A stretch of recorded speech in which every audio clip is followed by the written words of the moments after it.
दोस्तों नमस्कार, मैं संजय मग्गू और मौजूद हैं देश रोजाना के डिजिटल मीडिया प्लेटफॉर्म पर।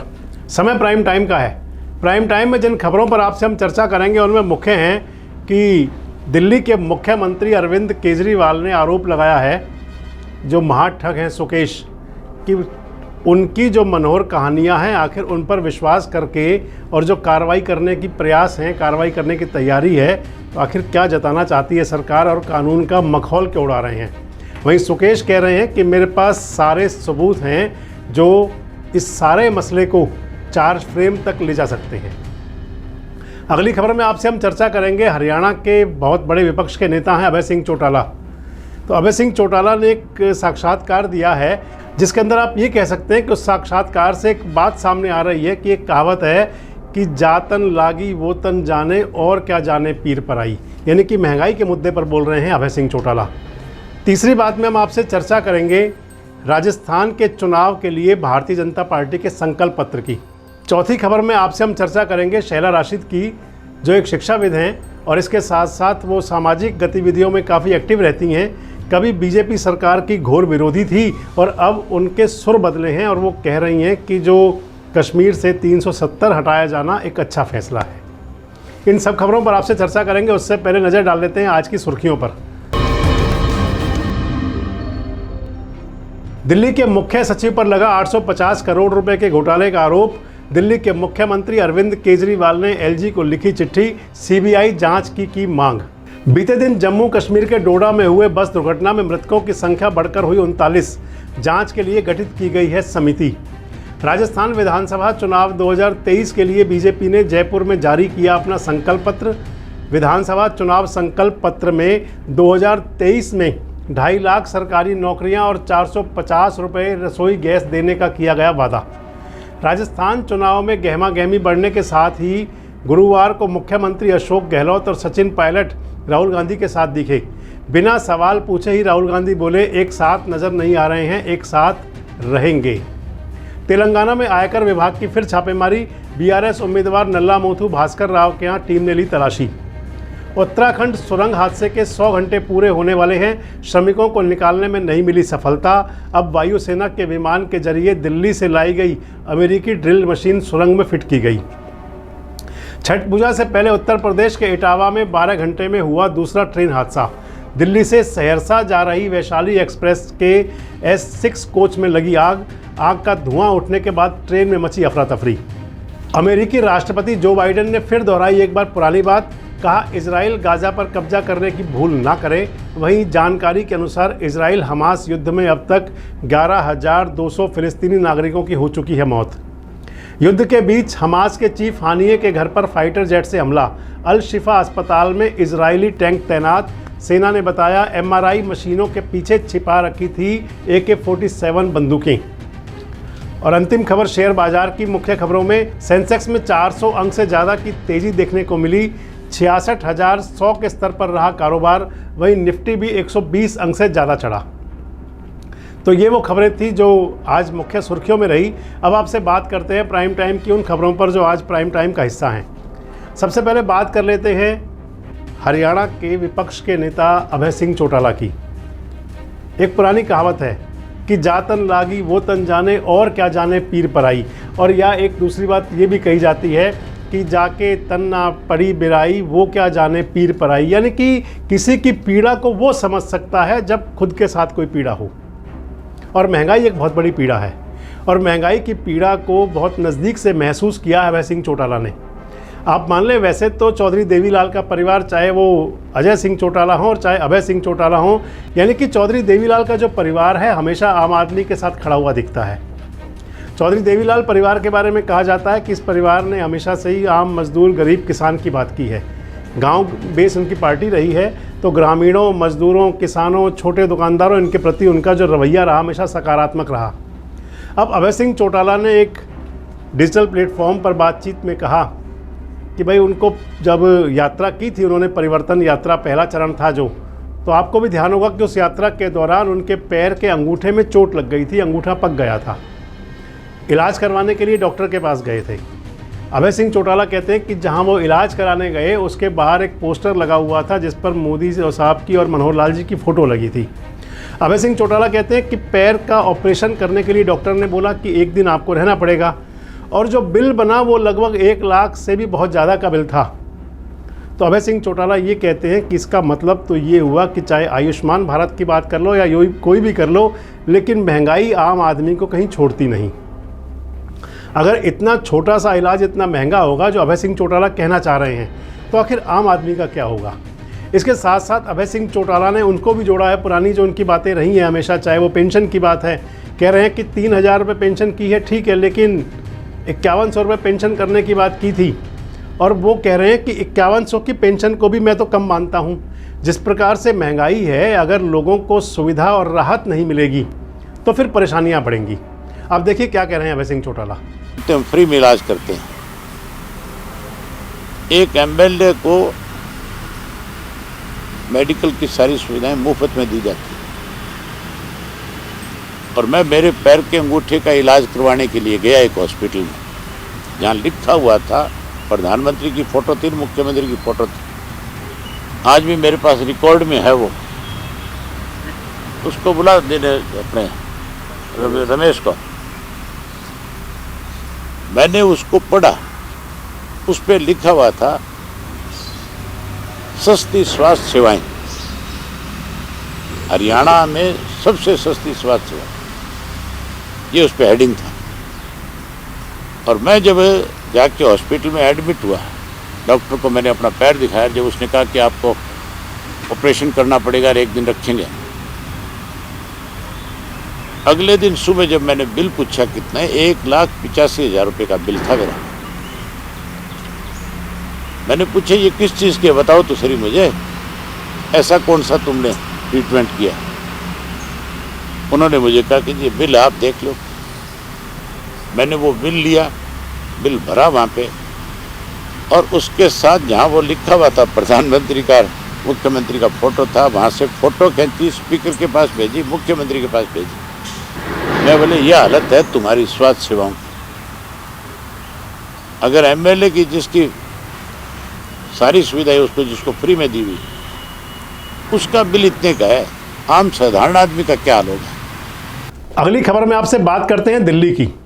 दिल्ली का एक मामला बहुत इस समय चर्चाओं में है, बहुत गंभीरता से चल रहा है। दिल्ली की तिहाड़ जेल में बंद हैं ठग सुकेश। सुकेश जब जेल में बंद जब से हैं, और जिस समय सत्येंद्र जैन जेल गए थे, सुकेश तब से कोई ना कोई नए आरोप लगा रहे हैं। और सुकेश की कहानियों को, सुकेश की बातों को अरविंद केजरीवाल कहते रहे हैं कि तो मनोहर कहानियां हैं। अब सुकेश ने एक चिट्ठी लिखी थी, और उस चिट्ठी को बीच के अंदर बना करके, यानी कि चिट्ठी को मोहरा बना करके या चिट्ठी की बात पर पहुंची सीबीआई एलजी के पास, सक्सेना साहब के पास, और सक्सेना साहब से कहा कि हमें सत्येंद्र जैन की और कुछ जेल अधिकारियों की जांच करनी है, इसके लिए आप परमिशन दीजिए। परमिशन तो शायद मिल ही जाएगी, क्योंकि जो हालात चल रहे हैं उसमें परमिशन तो मिलनी कोई बड़ी बात है नहीं। लेकिन खैर ये मुद्दा गर्म बहुत है। मुद्दा गर्म इसलिए है कि जब से सुकेश ने वो चिट्ठी लिखी, आम आदमी पार्टी के नेता भी आग बबूला हुए। आम आदमी पार्टी के नेताओं ने कहा, दिल्ली के मुखिया अरविंद केजरीवाल ने कहा, आम आदमी पार्टी के और तमाम नेताओं ने आगे आकर कहा कि क्या मजाक बना रखा है कानून का, कि एक जो ठगी का आरोपी है, जो जेल में बंद है, जिसको लंबे समय से जेल में रखा हुआ है, वो व्यक्ति रोज़ कोई नई मनोहर कहानी बनाता है और उसके आधार पर सरकार अग्नि कार्रवाई की बात करनी शुरू कर देती है। उस मसले पर, यानी कि सत्येंद्र जैन के मसले पर, उन्होंने कहा कि जो सुकेश है ठग, उसने कहा है कि करोड़ों रुपए का लेन देन किया गया। जब अरविंद केजरीवाल और आम आदमी पार्टी के नेता इस मुद्दे पर बोले, तो फिर सुकेश आगे आ गए। सुकेश कह रहे हैं कि जो सारे मामले के मास्टरमाइंड अरविंद केजरीवाल हैं। सुकेश कह रहे हैं कि अरविंद केजरीवाल को पता है कि जो सारा पैसा उन्होंने ठगी का दिया। आपको ध्यान होगा, ये सुकेश वही हैं जो पिछले समय ये भी कहते थे कि अरविंद केजरीवाल ने उनको राज्यसभा का सदस्य बनाने का ऑफर दिया था, इतने पैसे मांगे थे। ये बहुत सारी बातें हैं इस टाइप की। वैसे देखना और सोचना ये होगा कि क्या इस प्रकार से कोई व्यक्ति किसी पर कुछ भी आरोप लगा दे, उस पर कार्रवाई हो जाएगी। अरविंद केजरीवाल उनकी पार्टी कह तो ठीक रही है कि कानून का मजाक बना रखा है, लेकिन एक दूसरा जो सिस्टम है वो ये भी है। अगर आप देखें तो कई मसले ऐसे आपके सामने आ सकते हैं, जबकि कोई व्यक्ति जेल में या पुलिस कस्टडी में जाता है। पुलिस कस्टडी में जब कोई आरोपी होता है तो कहते हैं इंसाफ में उसने ये लिखा इंसाफ का मतलब होता है कि पुलिस की जांच होती है और जांच के अंदर उस आरोपी के बयान लिए जाते हैं। कुछ लोग कहते हैं कि पुलिस बयान लेती है और कुछ लोग कहते हैं कि पुलिस केवल हस्ताक्षर करवा लेती है। अब ये बहुत सारी बातें हैं और एक जो लीगल प्रोसेस है आप मान लें उसका भी हिस्सा है। लेकिन बात वहीं वापस आती है कि सुकेश अब ये कह रहे हैं कि अरविंद केजरीवाल के खिलाफ उनके पास इतना कुछ है कि जो मुकदमा चलाने के लिए, फिर उन पर चार्ज लगाने के लिए और फिर सज़ा करवाने के लिए बहुत रहेगा। राजनीति गर्म बहुत है, खासकर इस समय जो राजनीति चल रही है उस राजनीति के अंदर तो किसी के बारे में कोई बात भी आ जाएगी तो उसको जेल भेजना कोई मुश्किल काम तो है नहीं। देखते हैं एलजी साहब कब तो इसकी परमिशन देते हैं और कब जांच शुरू होती है। फिर जो जैन साहब, सत्येंद्र जैन जमानत पर हैं, उनको क्या अंदर दोबारा भेजा जाता है? कच्ची जमानत पर हैं अभी, उनको पक्की जमानत तो नहीं मिली हुई। और फिर क्या अरविंद केजरीवाल भी लपेटे में लिए जाएंगे? और सबसे बड़ी बात वही मैं दोबारा कह रहा हूँ कि कोई व्यक्ति जो खुद गंभीर गुनाहों का अपराधी हो और वो कोई अपने इंसाफ कह दे या कोई अपनी बात कह दे और उस बात को मानते हुए अगर कानूनी कार्रवाई शुरू हो जाए तो फिर तो यही कहा जाएगा कि कानून का जो जाल है बहुत गहरा है और बहुत खुला है। किसी को फंसा लो, किसी को निकाल दो। खैर, देखते हैं एलजी साहब कब परमिशन देते हैं और इस पर क्या होता है। लेकिन ये ज़रूर है कि सबको लेकर राजनीति बहुत गर्म है। एक राजनीति और गर्म है दिल्ली के अंदर ही। खासकर एलजी साहब ने एक्स पर लगातार 3 अपने ट्वीट किए और 3 पोस्ट में उन्होंने कभी अरविंद केजरीवाल को घेरा, कभी भगवंत मान को घेरा। कहा कि दिल्ली के अंदर AQI यानी कि प्रदूषण का स्तर अब भी 400 से ज़्यादा है और ये लोग राजनीति कर रहे हैं। एलजी साहब ने ये कहा कि कभी इंजन ऑफ इंजन ऑन और कभी की ऑन की ऑफ और कभी ऑड इवन, इन सब बातों को लेके कहा है कि केवल शिगुफे है राजनीति के। तो एलजी साहब सरकार की नज़र में, केंद्र सरकार की नज़र में तो दिल्ली का मुखिया एलजी ज़्यादा है, लाट साहब ज़्यादा मुखिया हैं। तो ड्यूटी तो आपकी बनती है या केवल पोस्ट करके काम चल जाएगा? खैर, ये राजनीति है और राजनीति के अंदर हर रोज़ कुछ नया होता है। अब एलजी साहब ने अरविंद केजरीवाल जी के लिए कहा है तो कुछ ज़रूर वो भी जवाब में कहेंगे ज़रूर। क्या कहेंगे? क्योंकि जब से दिल्ली के अंदर सरकार बनी है आम आदमी पार्टी की, एलजी और सरकार के बीच तू मैं होना कोई नई बात नहीं है, ये रोज़ की बातें हो चुकी हैं। और अब इस बात के अंदर क्या सामने आएगा जो एलजी साहब ने कह दिया है, जो उन्होंने एक्स पे पोस्ट की हैं, उसका कितना परिणाम होगा। लेकिन जवाबदेही से कौन कितना बच सकता है? और ये जो पब्लिक है ना, ये पब्लिक सब जानती है कौन क्या कर रहा है। और ये पब्लिक जो है चुप तो रहती है, लेकिन जब जवाब देती है तो कहा जाता है ना कि 100 सुनार की और 1 लोहार की, तो एक चोट में पब्लिक सारा हिसाब कर देती है।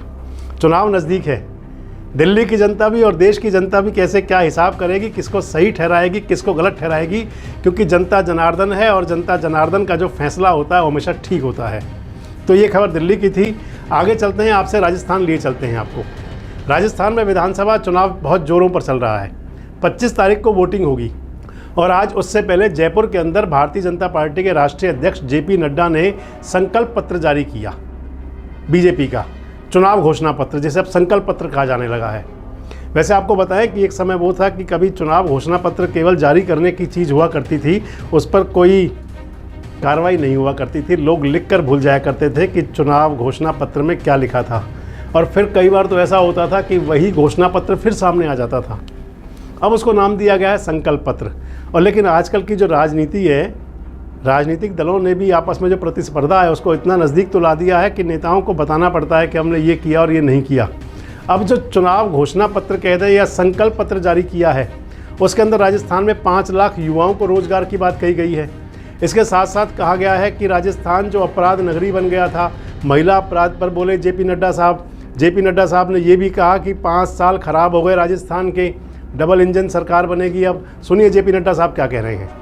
महिलाओं के लिए जो मूल बात है वो सुरक्षा की दृष्टि से हर एक जिला में महिला थाना खोला जाएगा। उसी तरीके से हर थाने में महिला डेस्क खोला जाएगा और हर सिटी में एंटी रोमियो स्क्वाड बनाया जाएगा। और उसी तरीके से महिलाओं के सशक्तिकरण के लिए, उनको मुख्य धारा में लाने के लिए लाडो प्रोत्साहन योजना को प्रारंभ करेंगे, जिसमें हमारी सरकार 2 लाख सेविंग्स बॉन्ड, हर गर्ल चाइल्ड जो पैदा होगी उसके लिए 2 लाख रुपए का सेविंग्स बॉन्ड दिया जाएगा और उसको सुरक्षित करते हुए उसका जीवन आगे बढ़े, इस बात का प्रयास होगा। कि हमारी सरकार आती है तो हम स्पेशल इन्वेस्टिगेशन टीम SIT बैठाएंगे और जो लोग पेपर लीक में और स्कैम्स में, फर्टिलाइजर स्कैम से लेकर मिड डे मील के स्कैम में, माइनिंग में, PM आवास योजना में, जल जीवन मिशन में जिन लोगों ने घोटाला किया है उनके खिलाफ सख्त कार्रवाई की जाएगी और यह सुनिश्चित किया जाएगा दोषियों को दंडित किया जाए, यह हमारी सरकार सुनिश्चित करेगी। टूरिज्म की दृष्टि से हम एक कॉर्पस फंड 2000 करोड़ रुपए का बनाएंगे और उसमें हम टूरिज्म को कैसे बढ़ावा दिया जा सकता है, राइट फ्रॉम टूरिस्ट फैसिलिटी से लेकर के टूरिज्म से जुड़े हुए लोगों की स्किल ट्रेनिंग से लेकर के टूरिज्म के स्कोप को बढ़ाते हुए डायरेक्ट और इनडायरेक्ट हमारी एम्प्लॉयमेंट 5 लाख यूथ को मिल सके थ्रू टूरिज्म, इस बात को भी हम प्रयास करेंगे। और इसी के साथ साथ एम्स की तर्ज पर, all India institute of medical sciences के तर्ज पर और इंडियन इंस्टीट्यूट ऑफ टेक्नोलॉजी के तर्ज पर हर डिवीजन में एक Rajasthan institute of technology and Rajasthan institute of medical sciences, ये हर डिवीजन में खोला जाएगा।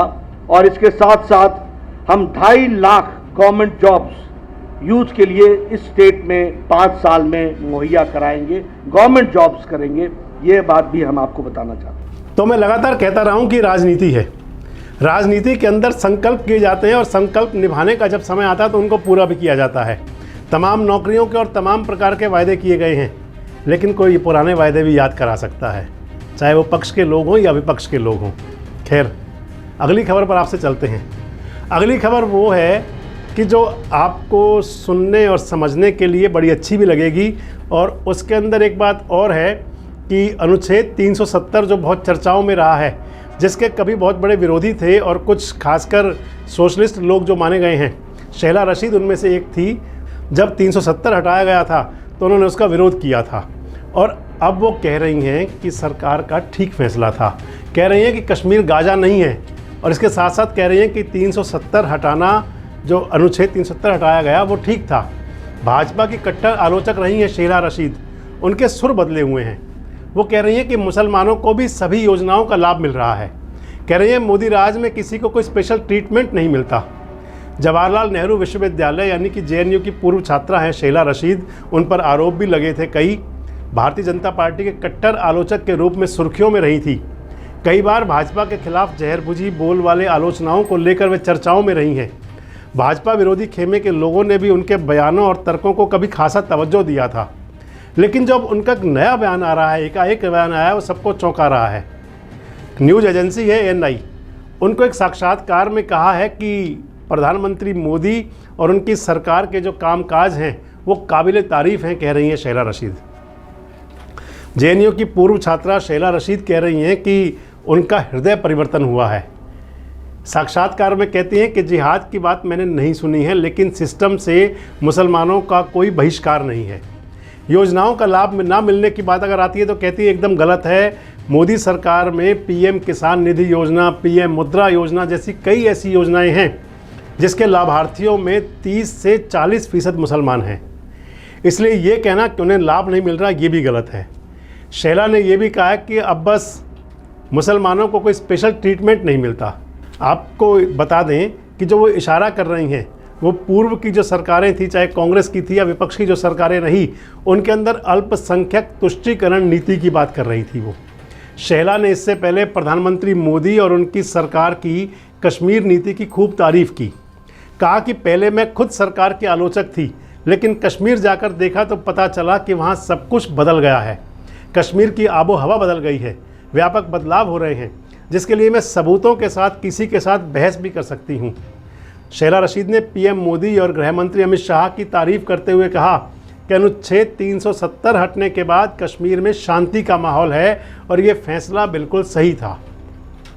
कहती है कश्मीर में हिंसा रोकने के लिए बड़े बदलाव की ज़रूरत थी।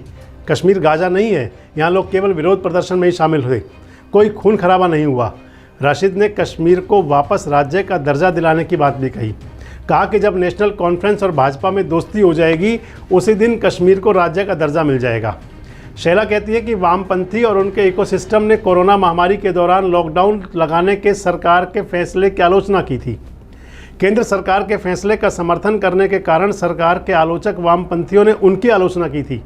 इस साक्षात्कार में ये भी कहा है कि प्रधानमंत्री मोदी की आलोचना करने से उनकी एक बड़ी फैन फॉलोइंग बन गई थी। कह रही है कोरोना महामारी के दौरान 2020 में उन्होंने सरकार के फैसले का समर्थन करना शुरू कर दिया था, यानी कि उनको तभी से लगना शुरू हो गया था कि सरकार ठीक काम कर रही है। वैसे कोई पता नहीं कि आपका हृदय परिवर्तन कब हो जाए, कब आप किसके विरोधी हो जाएं, कब आप किसके समर्थक हो जाएं। कई बार हालात होते हैं, कई बार मजबूरी होती है और कई बार वास्तविकता होती है कि जो आपको समझने में देर लग जाती है। तो शैला रशीद को शायद वास्तविकता समझ आई है। क्या पहले उनकी मजबूरी थी या कुछ और कारण था, लेकिन आज जो वो कह रही हम तो उसको भी मान रहे हैं और जो वो पहले कह रही थे हम उसको भी मान रहे थे। तो आज शैला का मन बदला है। मैंने पहले कहा कि मन कब किसका बदल जाए कोई पता नहीं चलता। तो इस खबर के साथ ही आपसे लेते हैं इजाज़त। कल फिर मिलेंगे कुछ उन मुद्दों और खबरों के साथ जो रखती हैं आपसे सरोकार। तब तक अपना बहुत ध्यान रखें। शुभ रात्रि।